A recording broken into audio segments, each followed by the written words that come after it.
కొంతమంది అంతే అబ్బా! వాళ్ళ వ్యక్తిత్వాలు చాలా గొప్పవి. వాళ్ళని మనం చూసి పొంగిపోవాలి. అట్లాంటి వాళ్ళు నిజంగా మన బతుకుల్లో ఉన్నారా అని మనం ఆలోచించుకోవాలి. 'మంచు మనోజ్‌కి, నారా రోహిత్‌కి' ఎప్పటినుంచో ఫ్రెండ్‌షిప్ ఉన్నా రీసెంట్‌గా వాళ్ళొక మూవీ 'గరుడన్' మూవీ రీమేక్ వల్ల వాళ్ళు కలిసారు. అంటే ఈ మధ్య కాలంలో కొంచెం బాండ్ పెరిగింది అంతే. అసలు ఆ చిన్న బాండ్‌కే 'మంచు మనోజ్' ఏఐజీ హాస్పిటల్‌లో వాళ్ళ ఫాదర్ రామ్మూర్తి నాయుడు, చంద్రబాబు నాయుడు తమ్ముడైనటువంటి రామ్మూర్తి నాయుడు బాడీ కలెక్ట్ చేసుకోవడం దగ్గర నుంచి, నిన్న అంత్యక్రియల్లో ఈచ్ అండ్ ఎవ్రీథింగ్‌లో దగ్గరుండి పాల్గొన్నాడు. అంటే నేనేదో టీవీలో చూసింది చెప్పట్ల. నాకు క్లోజ్ సోర్సెస్ మానిటర్ చేసి దగ్గరుండి వాళ్ళక్కడ వెళ్లారు వాళ్ళు కూడా ఫ్యూనరల్‌కి. వాళ్ళు చెప్పింది బేస్ చేసుకొని ఈ వీడియో చేస్తున్నా. ఎంత మంచి హృదయం. అట్లాంటి వాళ్ళు ప్రతి ఒక్కళ్ళ జీవితంలో ఉండాలి. ఇప్పుడే కాదు, గతంలో కూడా చాలా ఇష్యూస్‌లో చిన్న చిన్న పిల్లల మీద జరిగినటువంటి అఘాయిత్యాల విషయంలో కావచ్చు, ఇంకోటి కావచ్చు. ముందుకొచ్చి ప్రతి దాని మీద స్ట్రాంగ్‌గా నిలబడేవాడు.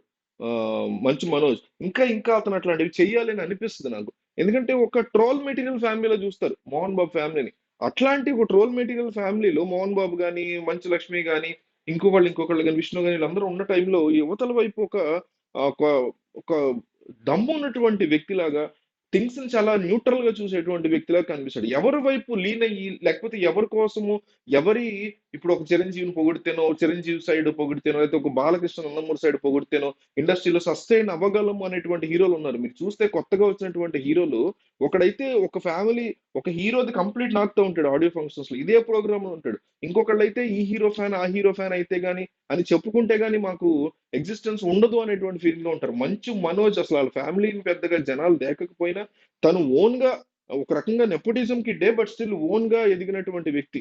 సో, 'మంచు మనోజ్' అనేటువంటి వ్యక్తి సినిమా రిలీజ్ అయినప్పుడు చాలా మంది అబ్బా! ఈసారన్నా హిట్ అవ్వాలబ్బా 'మంచు మనోజ్‌ది' అనేటువంటి ఒక ఫీలింగ్ మనందరికీ వస్తది.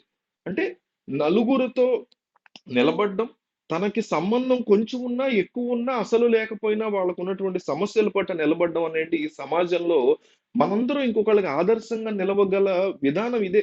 మనం ఇన్ని మాటలు చెప్పడం గాదు. నిజంగా ఇష్యూ వచ్చినప్పుడు నిలబడి చూపిస్తే అదే పక్కన వాళ్ళకి ఆదర్శం. కేవలం 'రామ్మూర్తి నాయుడుకి' సంబంధించినటువంటి ఇష్యూ 'నారా రోహిత్‌దే' కాదు.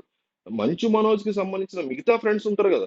నేను ఆ ఫ్రెండ్స్ గ్యాంగ్‌లో వాళ్ళతో మాట్లాడి చెప్తున్నా ఇదంతా. ఆ ఫ్రెండ్స్ గ్యాంగ్‌లో వాళ్ళు జరిగిన డిమైజ్‌లు గావచ్చు, వాళ్ళకి సంబంధించిన మంచి కార్యాలు గావచ్చు, పెళ్ళిళ్ళు లాంటి శుభకార్యాలు గావచ్చు, వీటిలికి కూడా ఒక ఫినాన్షియల్ బర్డెన్ ఉంటే వాళ్ళకి అది స్ట్రాంగ్‌గా వాళ్ళతో నిలబడడం, ఇవన్నీ చేస్తాడంట. నేను ఎప్పటినుంచో ఫాలో అవుతున్నా అతన్ని. అంటే అతని పర్సనల్ లైఫ్ నేను అబ్జర్వ్ చేస్తూ ఉంటా.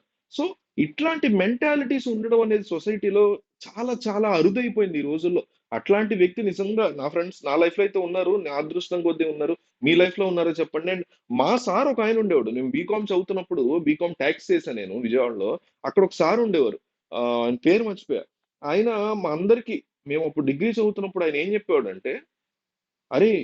చదువంతా ఓకేరా. కానీ నేను మీకో విషయం చెప్పాలనుకుంటున్నా." పదే చెప్పాడు. 3 ఇయర్స్‌లో 4, 5 సార్లు చెప్పాడు ఈ విషయం మాకు. అంటే దాదాపు మాకు 15 సార్లు చెప్పాడు. అంటే ఇప్పటికి గుర్తుంది మాకు. మేము కూడా పాటిస్తాం అది. ఏం చెప్పాడంటే, "మీరు ఒక వ్యక్తి యొక్క పెళ్ళికి ఎళ్ళండి, ఎళ్ళకపోండి. ఆ వ్యక్తి ఇంట్లో శుభకార్యానికి పిలిస్తే వెళ్ళండి, ఎళ్ళకపోండి. కానీ ఆ వ్యక్తి ఇంట్లో చావు జరిగిందా ఖచ్చితంగా వెళ్లి నిలబడండి. వాళ్ళు జీవితంలో ఎప్పుడు లేనటువంటి బాధను ఆ టైంలో పడతారు. తల్లి కావచ్చు, తండ్రి కావచ్చు, కూతురు కావచ్చు, భర్త కావచ్చు, భార్య కావచ్చు, ఎవరు చనిపోయినా. ఆ టైంలో వెళ్ళండి. బాడీకి సంబంధించినటువంటి కార్యక్రమం అంతా జరిగే వరకు తోడుగా నిలబడండి. నాకు ఏ కష్టం వచ్చినా ఇంతమందున్నారు. నా జీవితంలో ఇంత పెద్ద కష్టం వచ్చింది. ఇంతమంది నాతో నిలబడ్డారు అనేటువంటి ఫీలింగ్‌ని మీరు వాళ్ళకి ఆ కాసేపు ఇవ్వగలిగితే చాలు.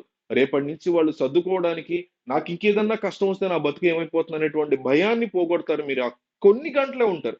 ఎన్ని గంటలుంటది ఒక బాడీ? 6 గంటల్లో తీసేస్తారు. ఆ 6 గంటలు మీరక్కడ గనక ఉండి కాస్త వెళ్ళొస్తూ ఉండండి పోనీ. కానీ కనిపించండి వాళ్ళకి. అది వాళ్ళకిచ్చేటువంటి ధైర్యం మన ఇంట్లో ఒక బాడీ ఏదైనా జరిగినప్పుడు, ఒక మనిషి చనిపోయినప్పుడు వచ్చేటువంటి ఆ జనం ఏదైతే ఉన్నారో, అక్కడ ఉన్నటువంటి ఇంట్లో వాళ్ళకిచ్చేటువంటి ఆ ధైర్యం ఏదైతే ఉన్నదో మీరు ఖచ్చితంగా ఇవ్వండి అని చెప్తున్నాడు ఆ సార్. మేము ఇప్పటికి మా బ్యాచ్ అంతా కూడా డిగ్రీ బ్యాచ్ ఇప్పటికి గుర్తుపెట్టుకుంటాం. అది ఫాలో అవుతూ ఉంటాం. అది చూసినప్పుడు మంచు మనోజ్‌ని, రోహిత్ పక్కన అట్లా చూసినప్పుడు 'నారా రోహిత్' పక్కన చాలా సంతోషం వేసింది. ఇట్లాంటి ఒక ఫ్రెండ్ ఉండాలి ప్రతి ఒక్కళ్ళ జీవితంలో. మరి మీ బతుకుల్లో ఉన్నారా? నా బతుకులో అయితే ఉన్నారు. నేను చాలా అదృష్టవంతుడనే ఫీల్ అవుతా.